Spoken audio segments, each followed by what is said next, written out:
Hi, I'm James Shillinglaw, and I'm here with Carol Cabezas, who's the Chief Operating Officer for Azamara.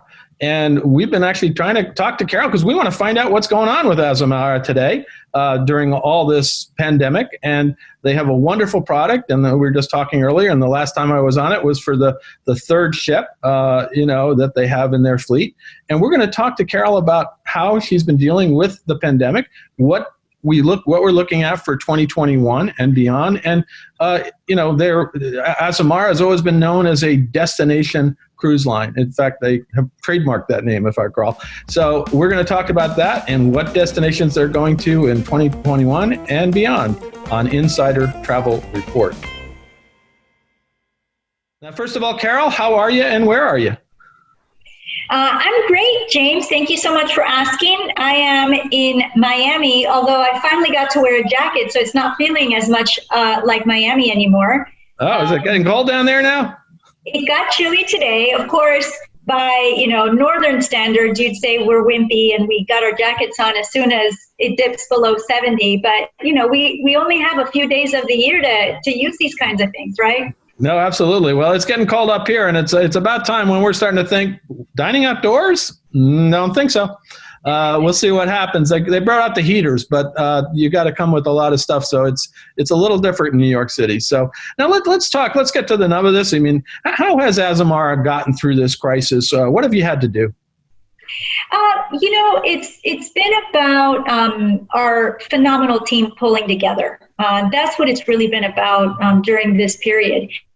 It all really started, of course, in March when everything started coming to an end. And the most important thing was, how do we get our guests home safely? And I have to say, a big shout out to our crew. They were phenomenal. They went above and beyond, making sure everyone was cared for. They felt comfortable, they felt safe, and they actually got the highest ratings the brand has ever received during those last few sailings, because the guests were just wowed by the care and attention that they got by the crew. So I could write a book about that whole time period. But the good news is we got all of the guests home safely, which was the number one priority. And then, of course, we had to get our crew home safely, and we were able to do that. And then step 3 was get our ships to the safe harbor and be in a safe and comfortable place while we wait to get back into service. And so we did that, and our 3 lovely sister ships are hanging out together in Glasgow. We got to get that. You got to get that photo of all 3 together, in Glasgow. And we do. We have several pictures. I could send them to you. Yeah, that'd be great. It looks so nice, and the locals were so appreciative of us coming into their community. They greeted us from the banks of the River Clyde as each one of the sister ships came down to come together at that shipyard. And so now they're there together, and it's a great place to be because, in colder weather, the ships are just preserved better. Sure. And that was the idea. So that's what we've been doing. And then, of course, once we were able to get all of that done, it was about thinking how we do things, safely and in a healthy way, and prepare for coming back.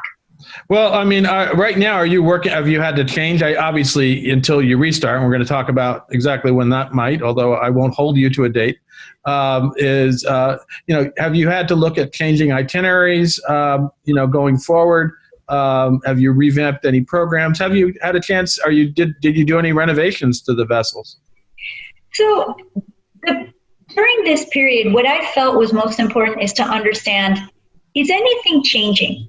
With what our guests are looking for, what do they want, and because I think there's been a lot of soul searching during this time that we've been at home, and thinking about priorities. What do we really want? What do we want to get out of our time? Sure. And so, and we've talked a lot with our guests. We've sent a lot of surveys. We've tried to get into their minds, and there were 3 main things that came across. First of all, it's you want to make up for lost time. far and wide, our guests, Azamara loyalists, these are folks who, they love to travel, they love to go on cruises, and they want to get out there and explore. Mm-hmm. And so that's the group I'm really talking about. They, by and large, want to make up for lost time once we get back. Right. So that's number one. And then they want to go big because they missed out on some things in this past year. They want to go big or go home. And then the other thing is not taking for granted the time that we have to get out and explore. There was a couple, I have to find out where we stand with them. They came to us and said, we want to spend a year on board your ship. And they said, let's figure it out. We want to pick the right accommodations, but we want to be on board for a year and just leave it all behind. That's a good booking. Yeah. Well, yeah. And of course it was coming through a travel partner, and we were working with the travel partner to make sure together we thought about what's best for the guest. That's where, examples like that just make you think people really want to go big, and they're saying, you only live once. We want to get back out there. We're not going to take this for granted, and we want to get out and explore. So that's when we said, you know what, we need to lean in to destination immersion, as you mentioned, what we've trademarked, and just focus on how do we continue to deliver on that in the best way possible. And so we put all of that thinking into when we opened up our collection of 2022 and 2023 voyages back in September. Right. Yeah. Everybody's doing much. When did we expect to see 2023 itineraries in 2020? It's kind of interesting that a lot of cruise lines are now publishing them a lot earlier now, right? Yeah. Well, actually, normally we would have opened up these voyages for sale in the April or May timeframe, but of course that was not the time to do it. We needed to think about it and step back and kind of do a little soul searching ourselves on how we felt we would best deliver a product to our customers and would they want it. And so that's why we held off. We thought about it. We rejiggered some things, and that's why we came out in September with that. Mm-hmm. But the important thing with those is that we said we have to really double down on what the brand stands for.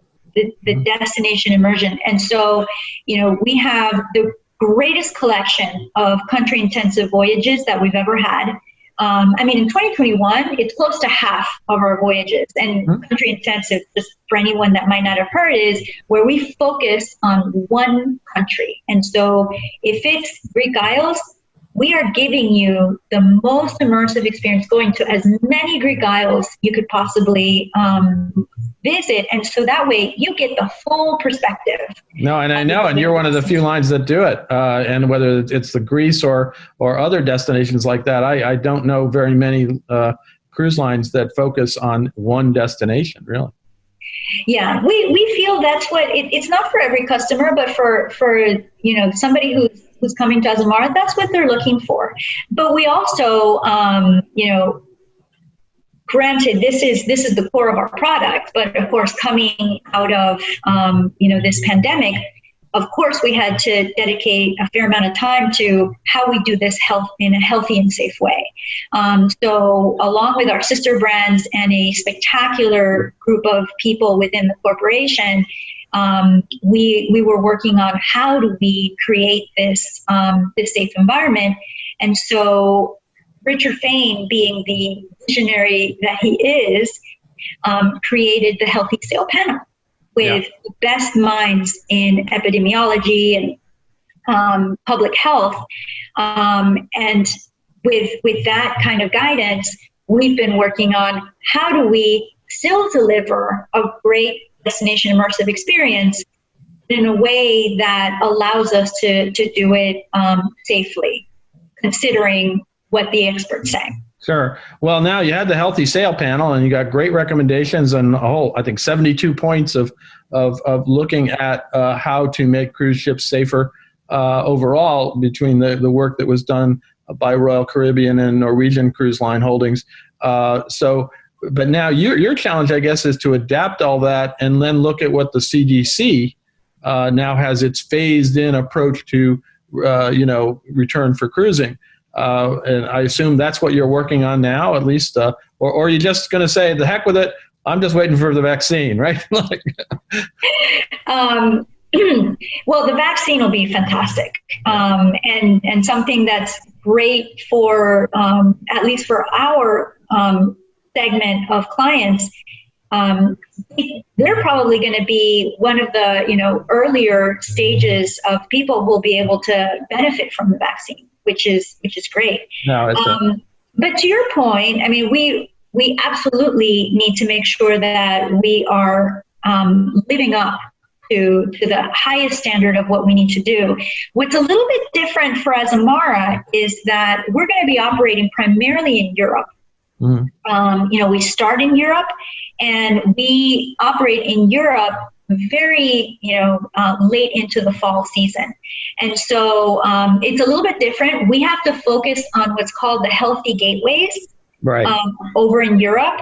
And, it's wonderful what the EU did, getting all of those recommendations together and creating that baseline for cruise operations. And we feel confident that given everything that we did over here, that our team at RCG did, we're going to be able to meet or exceed every single area of what the Healthy Gateway requires in Europe. Well, yeah, that's your challenge. I mean, I was actually going to say, most of the time your ships are not sailing from U.S. ports; they're sailing from Europe and elsewhere. So now your challenge is to meet all the requirements of all the places that you sail from. And of course, even though we think of the EU as kind of a one solid group, apparently I was just hearing on one session that in terms of health regulations, they really aren't. So all of the national really take it from there. And so you got to see what Italian authorities versus Greece authorities, and you're going to have to satisfy all of them, right? Yeah, no, absolutely. And that's part of the work that's being done right now. We're having to go, and we have part of another team that is going in and talking with all of the key countries in Europe that we're going to be visiting, the regional, in some cases, certain regional authorities, and in certain cases, directly with the port, right? Depending on who is making decisions for any given type of operation. So, it's time consuming. It's very detailed, but it's certainly something that we've planned for very carefully and have a methodical plan so that we've got every T crossed and I dotted before we try to start up over there. No, and that's good. Now, I guess that begs the question of can you forecast maybe a lot of, everybody seems to be pushing it back. We just had a couple lines say they won't be cruising through February and maybe March. What's your best guess as to when Azamara will begin sailing again? We've continued to feel pretty good about restarting in Europe. Again, it really has to do with the work that we're doing now, paving the way with each and every one of the countries and regions, so that we're aligned and they understand. We come forward with our plan. They see that it's a very rigorous set of protocols, but that, by the way, are being followed by our sister brands and the NCLH brands. So I think that will go well. And if all of those conversations are successful, we'll certainly hope to, live up to our springtime reentry. Now, I guess I asked this earlier, but did you, for the future, have you looked at changing maybe the itineraries you originally had on the books and try to make some closer to home, or are you still going to run your normal Europe and other itineraries that are sort of usually, since you're destination immersion, you're very focused on being in destinations all around the world, as opposed to maybe coming back here and doing some closer in cruises? Yeah, it's certainly something we thought about, given some of the concerns that people have had, but we really felt like that would not be living up to what we promised and what we do well. And so we did not decide to change. If there's something that we can't operate because of some type of restriction, then we'll have to look at that. But the way we're seeing things coming along, having the right kinds of measures to keep local communities safe and everybody on board safe, I think we'll be okay, especially when you think about the timing. I mean, vaccines are starting to come out. Sounds like next week in the UK. Yeah, well, right now the UK, they've approved them. I think I'm going to take a flight to London, and if I have that safe air corridor, and get myself a vaccine. Although, as we were talking about earlier, I already had this, so I think I'm good for about 9 months. So we'll see what happens there. But yeah. You're right. I mean, there's a lot of things going on right now, and we could be back sooner, and we could be back not worrying about this. But just the same way, I mean, you could do a destination intensive trip to Mexico or something, or maybe some of the Caribbean, and but you're more famous for doing European and other destinations that are a little bit more exotic. Yeah, it's what our guests want. It's what they're looking for, and we asked. I mean, we've been asking over the past many months, and when we've compared and we've seen the trends, and it doesn't change. It really doesn't change. People really love going to Europe. Italy's always at the top of the list, right there with Greece. Well, that's the one big Azamara cruise I took, was left from Rome and ended in Athens. So that's kind of right up what you do. And now, I mean, the idea of having a Greece-only itinerary is also very attractive to me, or an Italy-only itinerary. There's so much to see and do. And we got a little bit of both that way back when. This is before you really had this idea of doing destination immersion in one country or one region. So let's talk a little bit about some of the features. You launched Azamara, Amazing Evenings on most of your itineraries. Are you going to continue that program? We are absolutely committed to maintaining programming that brings the local culture to the guest. Understandably, right now what we're thinking through is how do we really bring it to life within the construct of the protocols that are required, and the team is working very hard to make sure we are still providing that kind of wonderful, opening of a culture to the guests. So will it look different? It will need to look different, but will we have it? Absolutely. Okay, and then your sister line, Celebrity Cruises, just added even more inclusions with their Always Included program. I was talking actually to Lisa about a week ago about that one. Is this going to affect your approach to what's included on an Azamara sailing? I think it's fantastic that our industry provides such a wide breadth of experiences for travelers. Azamara, as you know, has been inclusive for over 10 years. And the guests really enjoy the elements we include because it makes their travel comfortable, convenient, and a good value. That's what's important, right? It needs to be a good value proposition. And we feel really good about the inclusions we have in place because they make sense for the guests looking for this kind of experience. And when they're on board, they don't have to pull out a card for an indulgence like a specialty coffee or a glass of wine any time of day, anywhere on the ship. And so, we would have to think hard about adding another element because it would need to add value to the guests. It needs to be something that they're looking for. And right now, we think our product is right with the inclusions that we have. Okay. And I know you are a very inclusive product as it is. I mean, that was a good move by Celebrity, I think, for their market. Let's talk a little bit about, has anything changed in your marketing at all and positioning of Azamara? In fact, last year we noticed that you seem to have dropped, I missed this, the club cruises in the name, and now you just sort of use Azamara, or maybe was this something I just missed? It was last year we really looked at land experiences, and we had expanded in that direction. And so we felt like it made sense to talk about Azamara as a full vacation rather than just the cruise.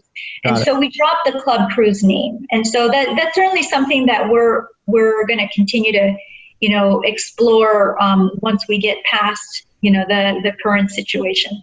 Well, it certainly is. You evolve. Everyone evolves. I remember when they first launched Azamara, there was like 3 planks, and then it really focused on destination immersion. And now this is the original idea was, well, this is a boutique hotel at sea, and now you're really focused on destination immersion. So you're right. I mean, to drop the club cruises probably makes sense last year. And any other changes in marketing that you're going to be doing going forward? It's really about emphasizing what people want to get out of their travel. And so, like I said before, we're going to be leaning into destination, now more than ever, because that's what people want to get out of their travel, at least the travelers that come to Azamara for what we offer. Sure. And then the other thing I think that's really important is that the small ship experience is something that we need to help people understand and bring to the forefront, because again, depending on what you're looking for, and it's wonderful that there are options for everyone out there.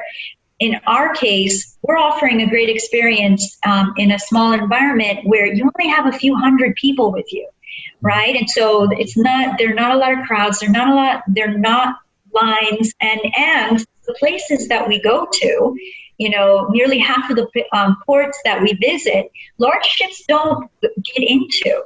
And so again, less crowded, out of the way places that people can explore in a way that feels comfortable and safe. And so I think that's something that we'll probably bring to the forefront more so now.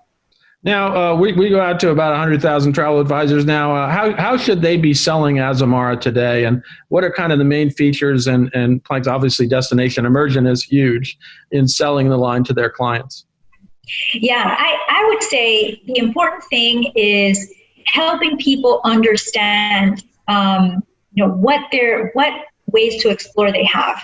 Because as much as some of our advisors might be a little hesitant to talk about, places that are a little bit further away, that's what people have in their minds.